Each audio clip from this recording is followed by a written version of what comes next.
Welcome back. In this lecture, I want to show you how to work with the curves inside the sequencer.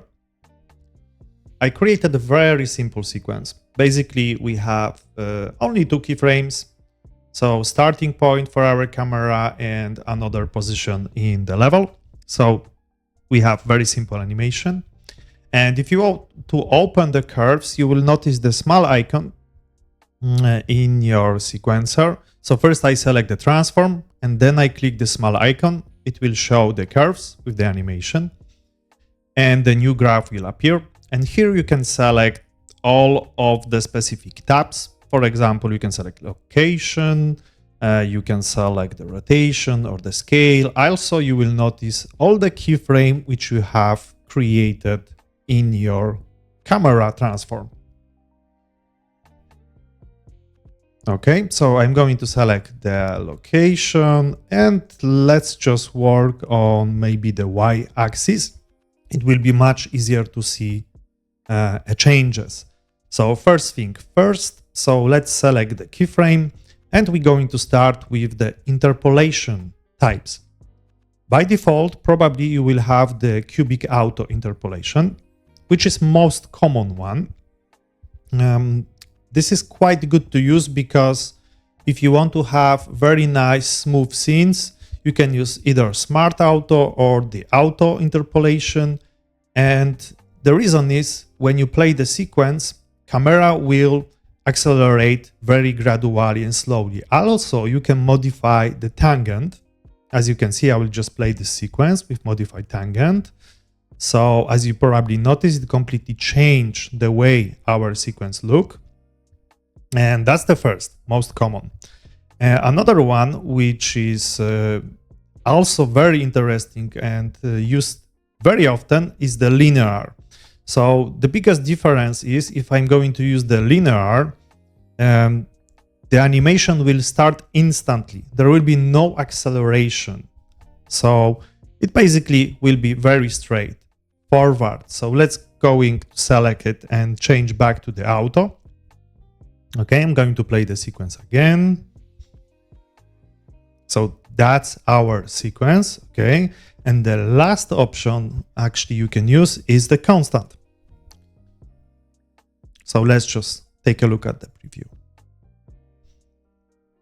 Okay, and there is one more option you can use, which is called weight interpolation. So when you press and hold Ctrl and press W on your keyboard, it will change your keyframe to weight tangents.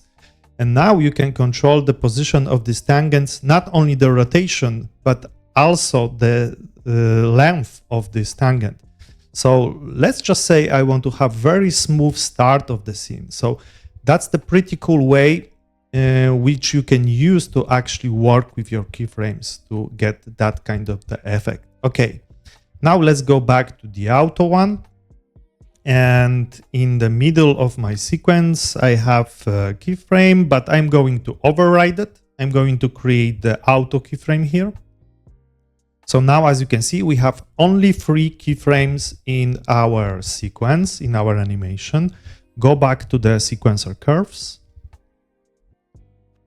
Okay. Let's just take a look at the preview. Everything works fine. And I'm going to select this new created keyframe right now. And now we have the tween option. So first one is blend neighbor. Basically, what it does, it blends to the next or previous values for all the selected keys. So here we have the cursor. Also, you can change the range of it by clicking this small tab. So as you can see, the position of my keyframe in our curves editor changed drastically when I move it. So let's just play to take a look at the preview. As you can see, it works pretty cool. So that's the first option, okay? And if you want to cancel the changes, don't forget to use Ctrl+Z because they're going to be saved. Another option is push and pull. So what it does, it basically will move your keyframes up or down in your sequence. I'm going to create another keyframe just to present it to you. As you can see, we can move them down or up, but still we keeping consistent shape of our curves, right? Let's just delete it for a moment. Select again the one in the middle, and the next option is blend ease. As it suggests, it will create an ease fallout to the next keyframe. Okay, I think is very, very nice option, especially you want to create a very smooth transition between your shots. So before you had to do it by using transform position. Now actually you can use this tween option directly inside the sequencer. Another option is move relative to the next or previous value for the selected keyframes. It's very similar to the previous one, but if you select two of the keyframes, and let's say the first one is starting one, so we can control only the position if we use the positive values, as you can see. Another option is time offset. Okay, it shifts the curve to the left or the right by a time. So let's just take a look. Okay, so you can also control very nice the behavior of your keyframe by using time offset. Okay, I'm going to select just one keyframe. As you can see, nothing will happen because I need to have another one selected. In that case, the first one and the one in the middle. Okay, another option is smooth rough, but this one is actually used mostly in the mockup animation.